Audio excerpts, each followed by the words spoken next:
Alright, welcome back everyone. So today we'll be taking a look at TNC's Kuku playing Batrider in the latest Mumbai major. I think it's a major? Yeah. He played Batrider in these two games against Navi, and he apparently did pretty damn well, created a shit ton of space. And seeing as I am still pretty bad at Batrider, what better way to improve than to watch the master of Batrider himself play this hero. So we'll be taking a look at his item choices, decisions, skill builds, all that stuff. So first things first, item builds, he's got 2 sets of tangos, a healing salve, 2 mangoes, fairy fire, and a brunch. So this one covers your starting goal quite nicely. So you barely have enough for all of these items. It's a lot of health regen, decent mana regen. Fairy Fire is nice for minor bits of outplay, and most importantly it gives you +2 attack damage, which is very important to get some last hits. Since Batrider's base damage is pretty shit, Fairy Fire is pretty good. And then finally you got the Ironwood Branch for the value stats, and also you can eat one of it with the Tango for extra regen. So it seems that he's starting off with a dual lane.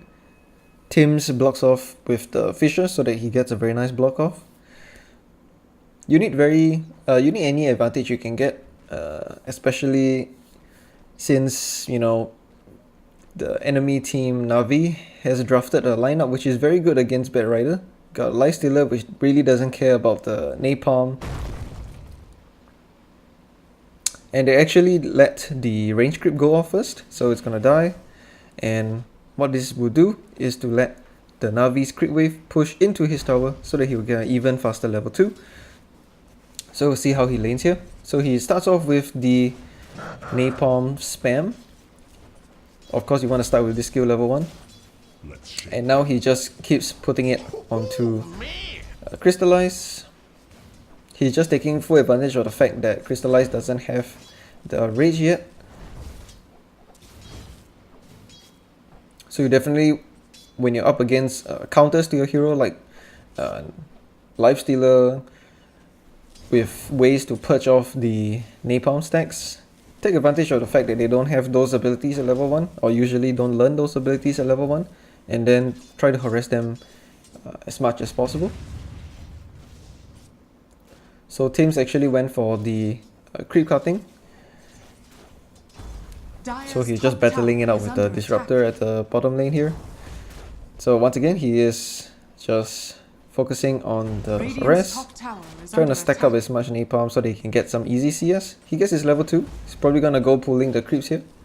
This is a very common trick to do when Batriders are against the unfavourable lane, like a Lifestealer, like a Juggernaut, those who can purge off the napalm very easily. You just want to cut the creeps, don't want to be just staying in lane and letting these heroes bully you out. So yeah, as you can see, staying in a lane like this against a hero counter is very difficult. He almost dies if not for the fissure block there. And he's actually moving in aggressively against the Lifestealer now that the rage is down. So he almost died, which shows you the power of Lifestealer against Batrider.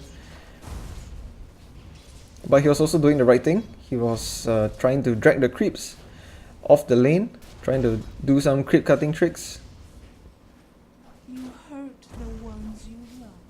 So now he's just trying to do some harass, although it's a bit too deep and he dies. I thought I saw that in the forecast. So that really wasn't that good, but you could see the amount of damage that he was able to do just in a 1v2 situation. He actually goes ahead and buys a bottle just to help out with the regen, I guess.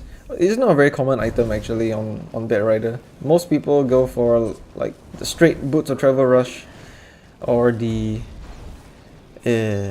drums, yeah. But bottle's definitely fine, especially since Batrider is a hero that likes to roam around.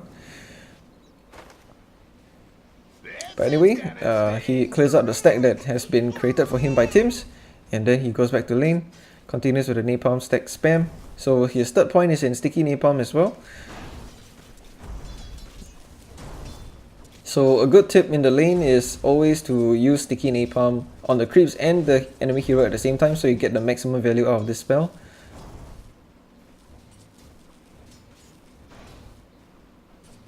Unfortunate miss CS there. But that's because he no longer has the Fairy Fire, so it makes it a little bit more difficult for him to get some CS. So in this game, he is facing an unfavourable lane, so Tim's is a very good support. He goes to stack for his Batrider buddy here. Notice how Kuku doesn't even bother to stand around the crit wave over here. He is very scared of getting just run down by the lifestealer, and there's nothing much he will be able to do about it. So they're not even playing in the lane, because that's just how bad the matchup is. Navi drafted a counter to Batrider, so they're just gonna let them stay in the lane. At the same time, the runes are spawning, so he goes for the runes. So it's really very good advice to actually position yourself at the rune spots to contest even before the 5-minute mark. Like, you want to be there at around 4 minutes 45 seconds, because doing so will give you an advantage in positioning when the time comes. You don't want to be reacting to the runes, you want to be there before the enemy team can even start to move towards it, so they can set up on them for ganks and whatnot. So the best time to do this would be when the wave is pushing in, or when the enemy is preoccupied last hitting under tower, like just now. And with that, they were able to get both runes. So now he goes to pick up his boots. He's doing still okay in terms of the CS. Mostly that's because of the stacks that the Earthshaker was able to give him. So now that he has 3 points in Firefly, he is more confident at cutting the wave, because now he has the damage to clear it really very fast. And now he goes to crit cut and bypass the lifestealer entirely. Visibility. So this game is pretty okay for the Batrider, because they have stacks, and Dire's top tower is under attack. I guess just cutting the creeps constantly so that he doesn't have to deal with the lifestealer. Right now he is doing a very effective creep cutting technique, which is whenever you're cutting the creeps, you want to be moving over into the enemy jungle so they can farm 2 camps at once. And now he just created a shit ton of space by making the mid laner chase him together with the support, and then he just TPs out because he knows all the spells are down. So that was really very good. So that was 3 heroes occupied, and with that they were able to make the dive down and kill the Darkseer. So now that he TPs back to base, along the way back to the lane, he goes to farm the jungle. So this is what you want to do when you're farming the jungle as Batrider. You want to go back and forth between 2 camps, and then just stick them up with the napalm, and then you can just farm them really fast. So throughout this game already, we have seen how when facing an unfavourable lane, you want to take jungle stacks, you want to just farm the jungle. You don't want to be sitting in the lane and trying to contest, because you just lose. You want to go behind the heroes and then just cut the wave, bring it over to enemy NC camps, farm those, repeat over and over again until you're able to get your items, and then you can start to roam. So right now he is actually going to the enemy jungle and stealing their stacks, which Batrider is very good at doing. So you've got one of the most powerful jungling spells in the game in Firefly, and then with napalm you can just take very easy CS. So now that he has Lasso, he's actually setting up behind the mid lane here. He might actually not commit the Lasso here, because this Disruptor is really dead. So that was a successful gank, and now he TPs back bottom to deal with this Darkseer. So TNC finally had enough of Blizzy, but he has Surge, so he's gonna be fine. A bit of a wasted rotation, unless Bane gets a nicer sleep here. Alright. And followed by the Fisher and the Lasso, they finally get him. Alright, so very good job by Ayo, who loops behind the high ground here to get the sleep off on the Darkseer. And now he takes even more of their jungle camps. So if you know, the enemy team has a lot of heroes that like to take stacks. In your games, you are pretty much doing like a really good move by moving into their jungle to look for their stacks and take them. Like, you know, if there's nothing to do in lane, if there are no ganks going on, you should just go into the jungle and try to take all their stacks.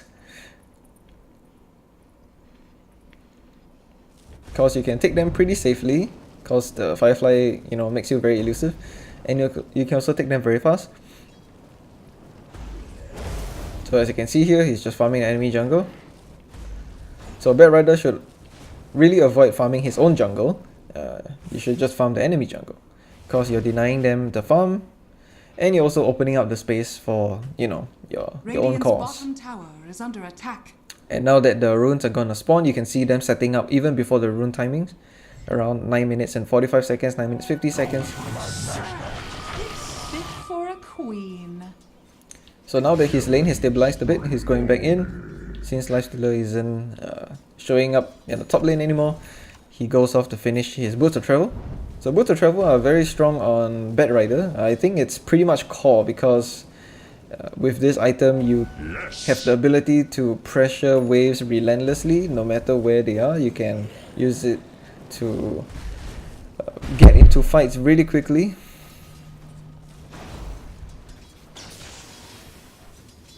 I think this Shadow Shaman might be dead over here. Yep. They actually commit a lasso for this, and they easily kill him off. Dire's top tower is under attack. And now they're just going to pressure this top tower.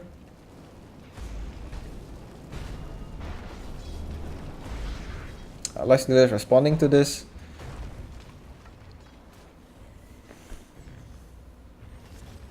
But I think they'll be fine. So they're backing off first. Alright. So he TPing back home and pick up his Boots of Travel.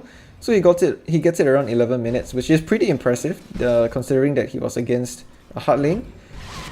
But that is why you want to do things like cutting creeps, farming NC, and looking for ganks. Because Batrider is a very good ganking hero, especially once you're level 6. So a combination of all those things that he did enabled him to basically farm up pretty fast. And now he's pressuring Blizzy right here. Lands a very nice flame break on the Darkseer. Unfortunately, he gets glimpsed back by the Disruptor, so that kill attempt failed. But he almost got the Darkseer there. And now he gets a regen rune for his troubles. Steals it right under the Razor's nose. Dire's top tower is under attack. Okay, so Radiant structures are fortified. now he goes mid. He's just gonna farm this with the Firefly. Radiant are scanning.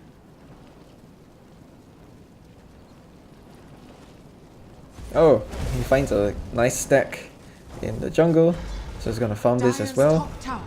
So Batrider actually farms pretty damn fast with the Firefly. Is under attack. And he also can move very fast from camp to camp once he has the Boots of Travel.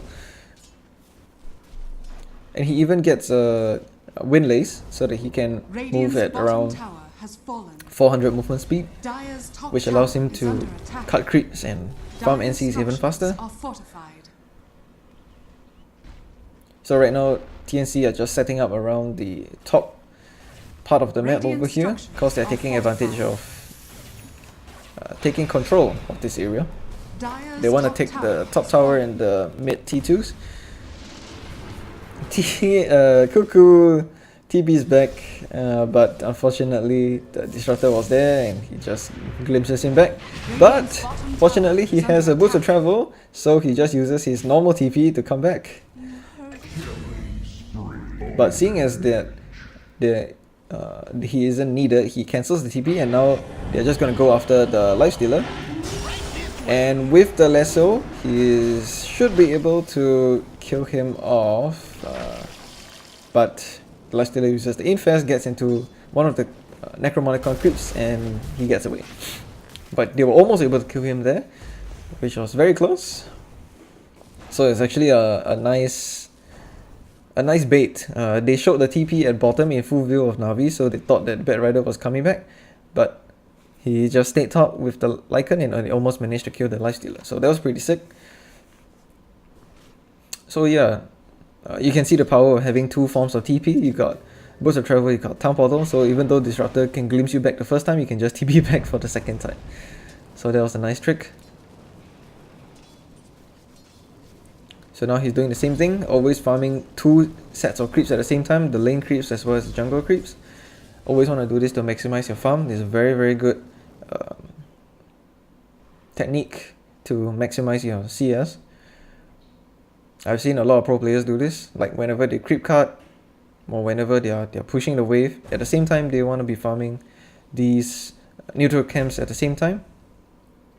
And now that the runes are spawning, he always moves preemptively into the enemy rune spawn so that he can always get the rune. It's a very good habit to always do this. You always want to be setting up on the rune even before it spawns. You don't want to be moving it to it like 14 minutes, 55 or 15 minutes, that kind of thing, because you're always guaranteed to lose it. So always keep an eye on the rune timings and set up on those early on.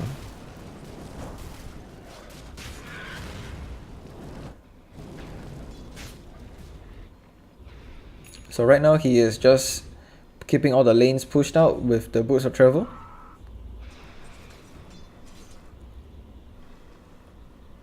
Looks like mid is pushing in, so that's where he's headed now. He's just going to stack him up and then firefly them down probably. Yep.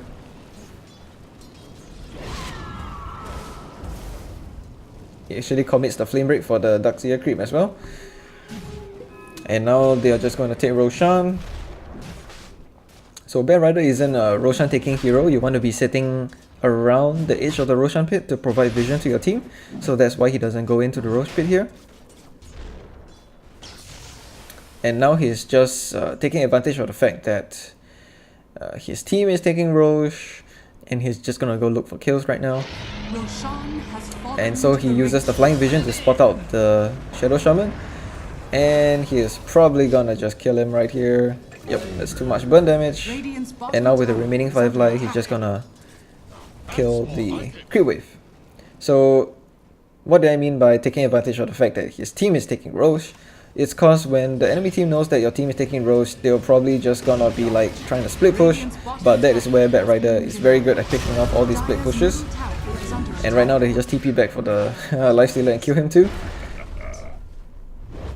So normally a good practice is whenever the enemy team is taking Rosh and there's no way to contest, you want to be shoving out the opposite waves, opposite lanes, but this makes you very risky to being caught by hero like Batrider, which is exactly what Kuku does. So he did pick off the Shadow Shaman there, which is very good. So obviously Chu thought that there's no way that Kuku would be actually ganking right now, but he actually is, and he gets a very nice kill. And now they get a kill on the Razor as well by moving through the jungle while preparing for their final push. So pretty much the game is almost over at this point. TNC's lineup is playing way too fast for Na'Vi to deal with, and now they are almost winning this game already. They're just going up for the high ground push at mid. Batrider can deal also very well with split pushes like Nature's Prophet, because with this build you got Boots of Travel, you can just TP into the lane to defend, or you can just Town Powder scroll back to defend and then Boots of Travel back into the fight. So he's actually very good at split pushing and also countering split pushes. With this build, of course. Dire's bottom tower is under attack. And he actually breaks their smoke with the Invis rune, which is really very nice. And now he is just moving in at the back lines, trying to catch out support. The walls gets dropped, so he backs off a bit, but now Lycan just runs in and deletes the supports, and now he himself moves in, gets the lasso on the lifestealer, and then they commit the Queen of Pain out, and they just wipe the floor with Na'Vi. And like TNC Amel said, that was perfect. So notice how he doesn't rush in to commit the lasso at the start. He just waits around the edges, waits for the perfect opportunity. Once all the disables on the enemy team are down, he then moves in for the lasso, and they get the team wipe. So that was the first game, and we're gonna see the other game that he played, where he also was a Batrider. Okay, let's see. Replays. Yep, this is the one. This is the second game in the series where he also played Batrider. So we're gonna be taking a look at how he plays it as well. So let's go skip ahead. This game they lost, but I still think there's some, you know, tips to be learned just by the fact that he's a good Batrider player. So we can see that in the second game, his items are the same. He goes for 2 tangos, 1 healing salve, 2 mangoes, ironwood branch, fairy fire. So we can tell that this build is the one that he favors, and I think it's a very solid build, so probably gonna be doing this. Healthy amount of regen, and the fairy fire is actually pretty clutch if you think about it. So now that the runes are gonna spawn, the battle begins. he manages to get a very nice steal from the Weaver, who was trying to Sakuchi himself into the rune spot. And now they have the exact same lineup here. We got Tims blocking off the wave for Kuku. They're trying to make the range creep go in front again, and then they're just gonna block it off again. So this is actually a pretty nice trick. Alright, so the range creep goes in front yet again, which means that it's going to die very, very fast. And the wave's gonna push into them, blah blah blah.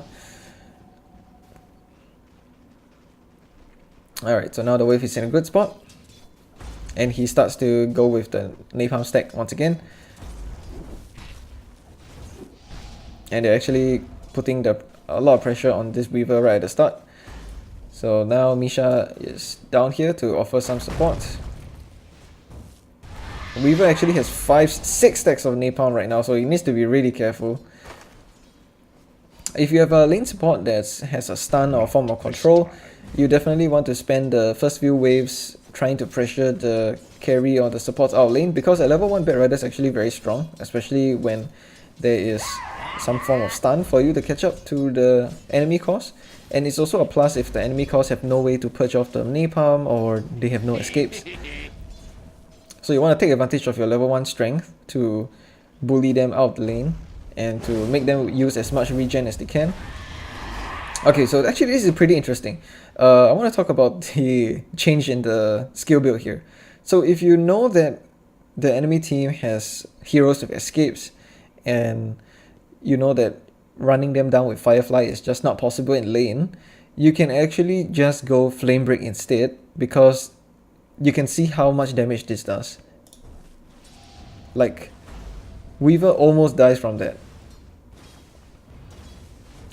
So in this lane, Weaver has Shakuchi, which can allow him to escape from any Firefly chasing attempts. So Kuku makes the skill build change to go for Flame Break instead, and then with just 1 Flame Break he was able to do the same amount of harass on the Weaver as compared to, you know, him trying to run him down with the Firefly, which just won't be possible. So he adapts the skill build according to his lane matchup, and now we can see how effective that's gonna be. So another very nice Flame Break on the Weaver almost kills him off, so you can see how punishing it is.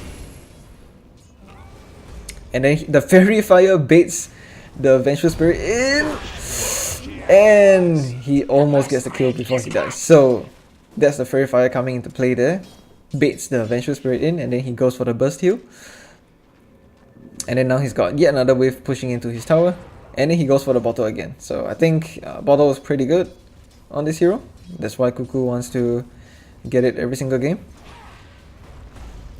And then because of those sick plays that he did, he has level 3 now at 3 minutes in, which is very good. Tims is just taking the jungle for him once again, like a very good support.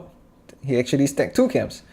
So now he's just gonna farm them up while waiting for the enemy wave to push into his tower.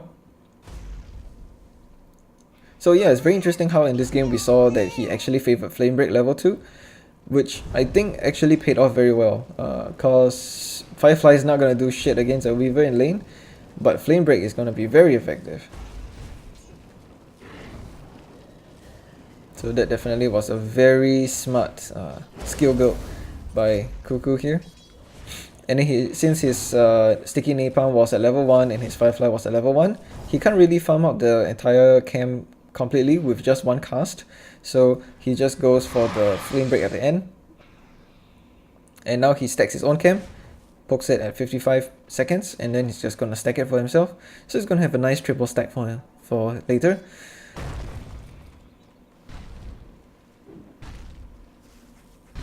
So Navi is pretty much intent on drafting lane counters to Kuku every time. So they actually drafted Weaver this time around, who can easily ulti off all of the stacks, and then Shikuchi away from the Firefly. So it's another unfavorable lane that he wouldn't be able to maximize his farm in or kill potential in. So he just goes for the jungle stacks and then he will return to lane.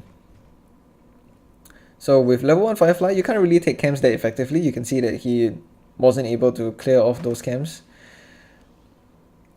But that's okay, because right now they are going to move in for the runes.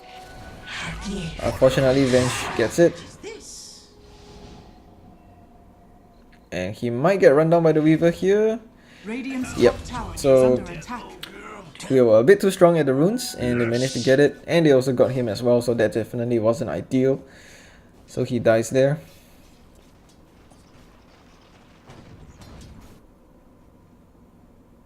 Alright, so he respawns, picks up boots of speed and a sentry ward. Actually, Tim's got it. He just picks it up and gives it to him.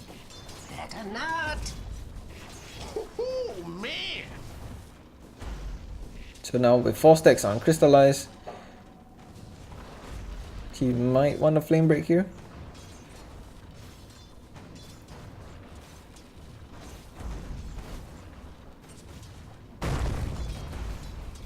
Two stacks with the Flame Break.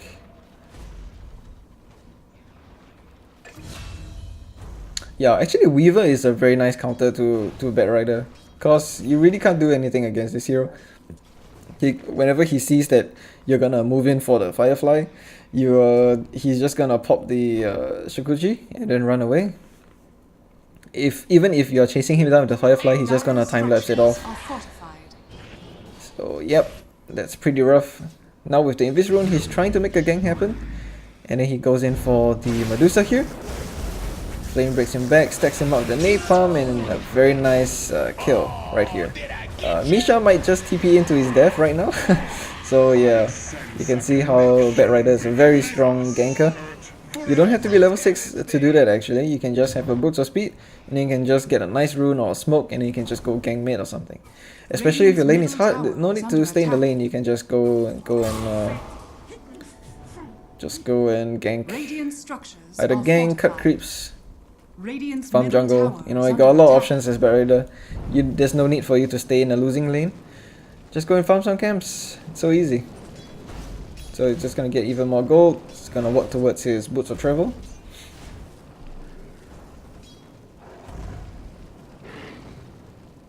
Alright, there we go.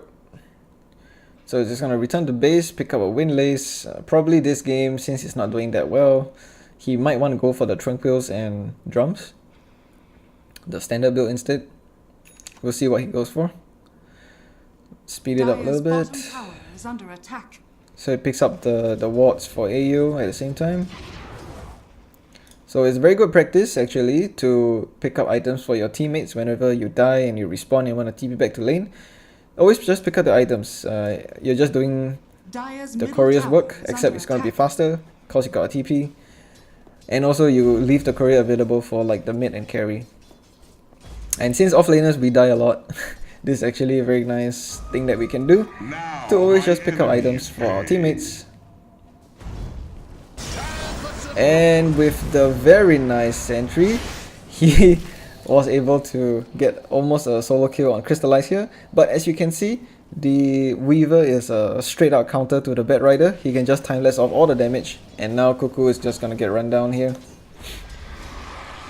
So here we see how Weaver is one of the hardest counters to Batrider.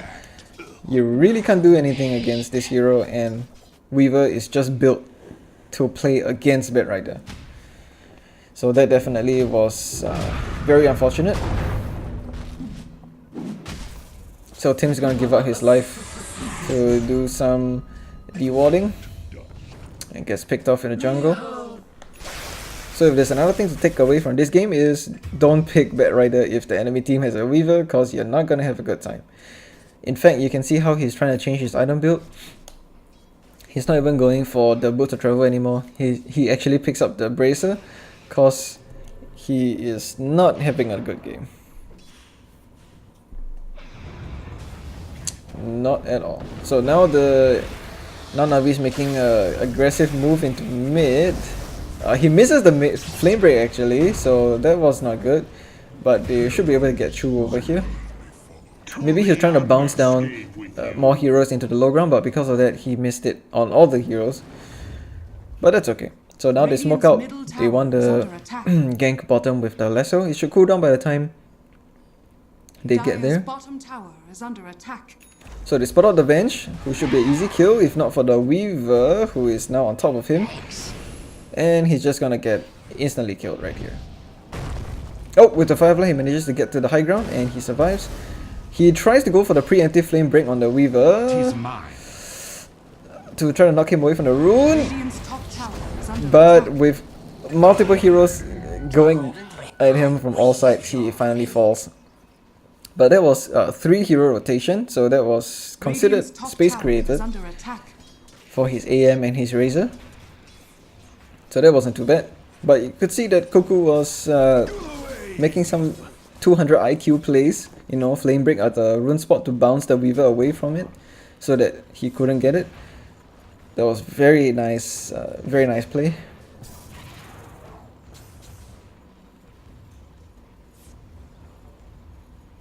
Alright, so they spot out the Invis rune here. He will just take it after bottling his team. And now they're trying to go gang Medusa or something. So in both games, Kuku was up against counters to his hero. There's no way he was able to actually stay in the lane. So he's just doing the good old go into the enemy's NC and farm it trick. This is definitely something that Batrider excels at. And then he just leaves the lane for his Earthshaker to get some EXP.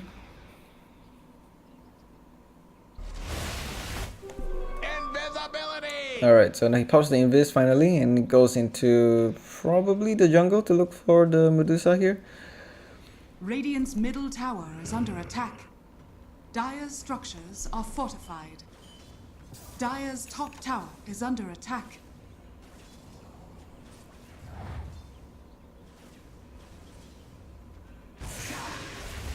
But now the jig is up. I think Medusa suspects that something is wrong, so he moves out of the lane. Dire's top tower is under attack. So he's just looking for gank attempts right now. Radiant's middle tower is under But seeing attack. as there's no opportunities, he's just probably gonna just farm.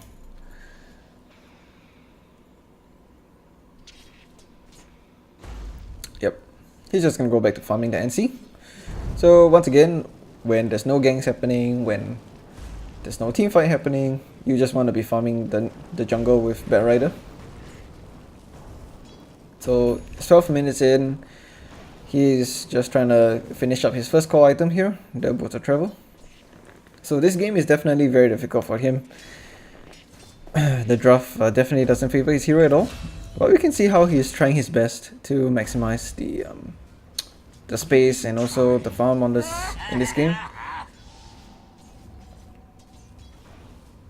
Oh, the matchup against Weaver is really so bad. Really nothing he can do.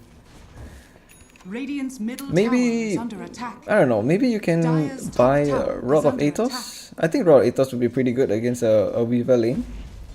And also a Weaver draft. Because Rod of Athos prevents him from using Sakuchi or Timelapse. Actually might work. In a pub, of course. It is a pro game, so definitely Dire's Navi top knows what they're tower doing. is under attack. They're not gonna let the Batrider have an easy game at all. But definitely something to consider. Dire's We're just gonna top skip ahead tower now, has because fallen. this game is pretty Radiant's passive on the side of bottom TNC. tower is under They attack. can't really gank Are anyone, fortified. and Kuku is just so poor. He's just trying to get some farm wherever he can. So we're just gonna see how it plays out. Bottles Illusion Rune, goes to the jungle, farms it up. Dire's Gang middle happens tower at bot, is so under that's where he's attack. moving right now. Okay, so let's see. Shadow Grave goes out on Tim's. Earth Spirit rolls in, and that's where he makes his move. Fire flies up the Earth Spirit. Chu goes down. Weaver is still in the area, but I think Weaver's backing off. Yep. So he manages to join in for 1 kill, which is fine. Whatever little gold he gets is going to be very good for the Boot of Travel. And then they are setting up once again ahead of time for the rune spawns. And earlier on he used the Flame Break actually to draw the aggro of the Ancients to stack it. So that's another trick you can do. You can stack your own camps as Batrider, no need for support to do it for you. You can just go to a cam at 53 to 55 seconds, hit them with either your auto attack or your Flame Break, and then you can just stack them up for yourself to farm later. So with Batrider, you need to get into the habit of farming your own camps. In this case, he's actually stacking the Ancients for his anti-mage. So he's being a team player. Radiant structures Actually, it's just a good habit, no matter what hero you're playing, to stack camps if you're in the area and, you know, it's the time to stack the camp.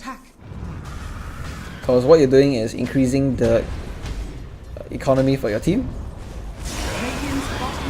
And then he actually lassos the Earth Spirit here so that the Razor can get a kill.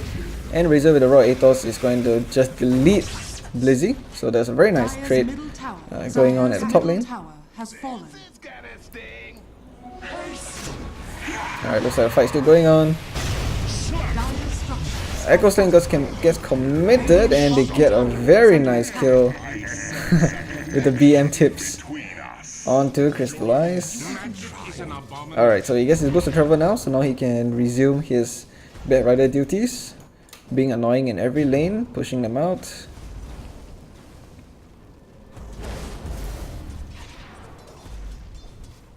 Alright, so something that is good for farming, a nice tip would be when your Firefly is running out and, you know, the creeps still have some sticky napalm stacks, you can finish them off with a Flame Break cast, like what he did at the mid lane just now.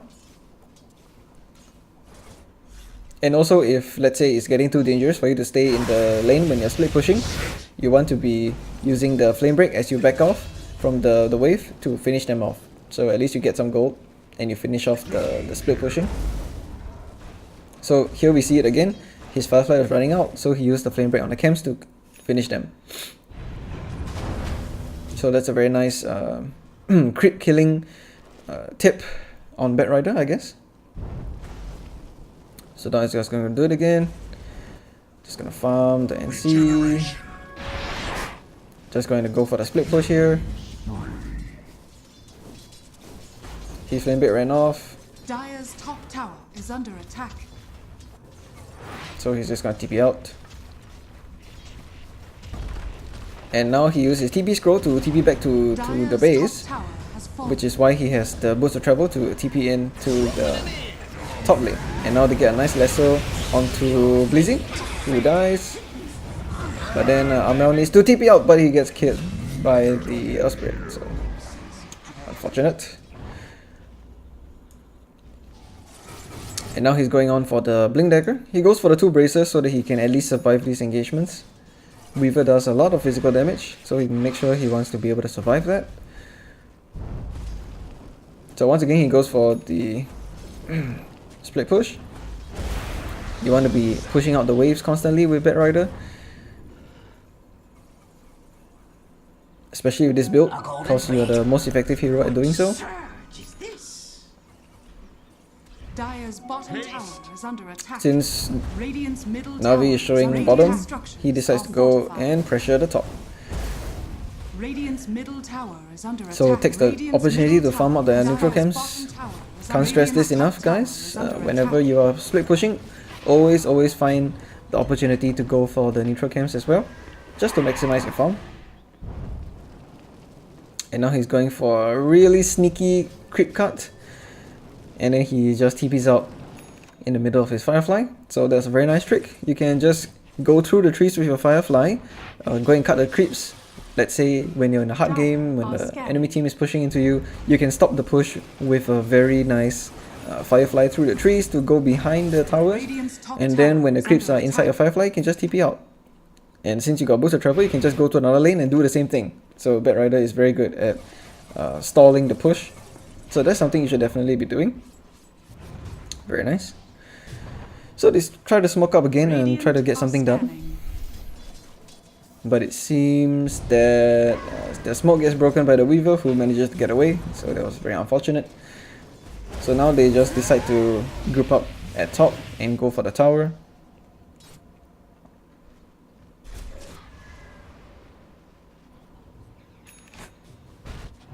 Or not, I guess. They just want to make sure that Gabby gets some more farm at least. Maybe the Skull Basher first before they actually commit to a full-on fight. Relentless. So with the Blink Dagger, he's able to flame break the wave, push it out, and then TP back in for a smoke. And they know that Navi is gonna take Roche, so they try to make a go for it, but unfortunately they were too slow. Radiant's top tower has fallen. But they managed to kill off the Earth Spirit first. And now we'll see if he manages to actually catch anyone. Lassos the Medusa, but he's way too tanky and he can't do anything, so that was a bit of a waste. Earth Spirit bites back, and now he's out of mana, so he needs to go back to base. Medusa is actually really fed right now. Alright, so he TPs back really fast to catch the mid wave as he's pushing in. He's definitely on top of his creep cutting game here.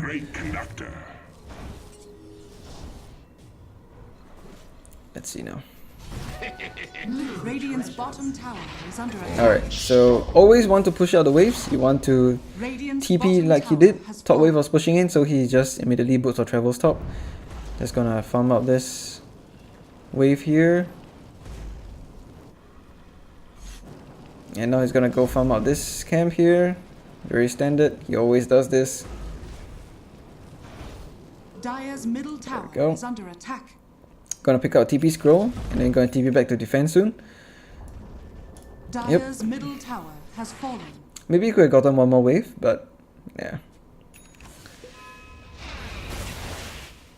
Alright, so he sells off the Force Staff, gets the... sells off the Bracer, gets the Force Staff. So at least he can drag someone for a further distance. I think this is actually pretty standard items on Batrider.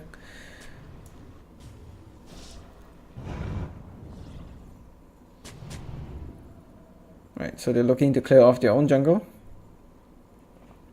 But Navi is definitely sticking around at bot, so they don't go for this. Probably gonna let this tower fall. Hopefully Gabby can push in the meantime. So much hate for the Darkseer creep.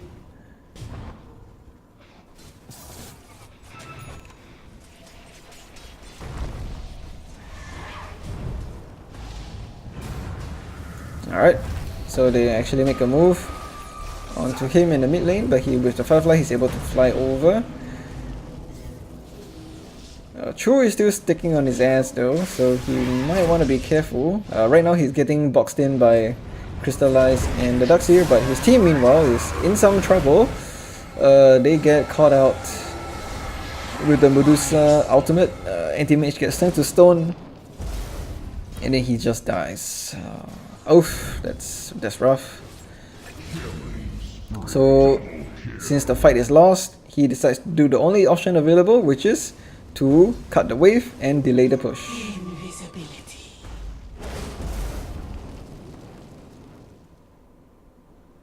So if the game is going tits up, you wanna be just going in and cutting the waves like this, cause that's the only way you can delay the push. So he's definitely doing the right thing here. You got Blink, you got Force Staff, you got Firefly, so it's very easy for you to cut the waves. So you can see he does it again. Actually going to farm out the Ancients at the same time. And he TPs back to base, ready for the Navi push. So TNC is actually doing very good job at pressuring the side lanes. Navi is pushing in at bottom, so they make sure they shove in top and mid. And then because of this, Navi has to respond, so they're not actually going for the high ground push.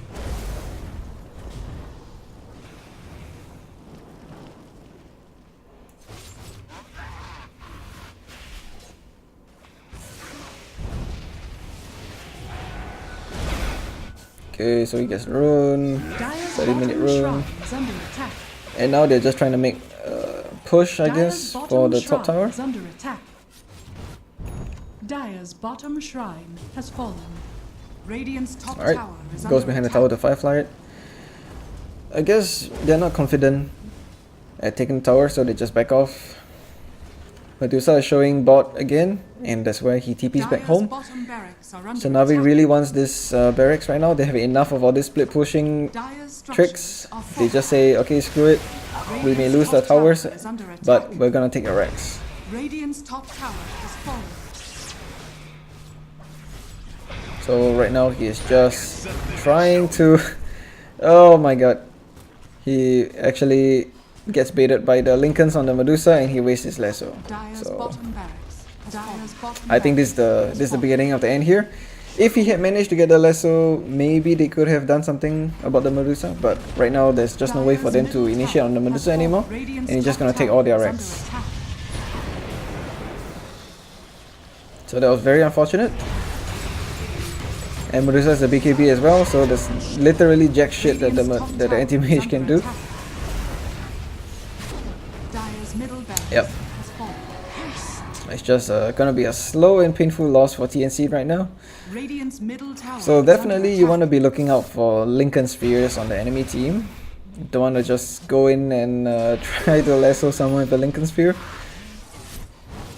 So even pro players make the mistake, something that we can all learn from.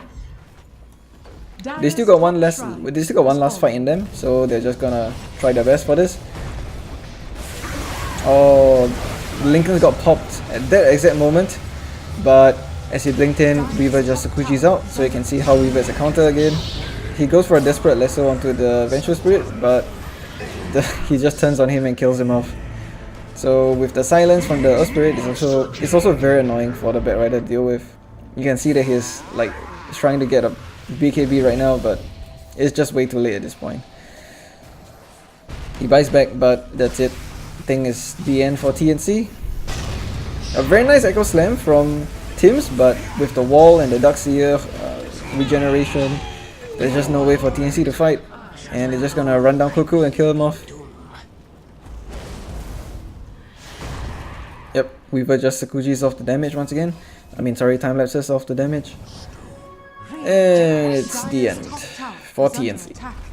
But these two games were actually pretty educational and informative. We saw how he plays this hero in a hard lane, you know, going for neutrals, going for creep cuts, going for ganks, and then after that the playstyle was just brutal travel, blink, go around, cut waves, and then show up to fights.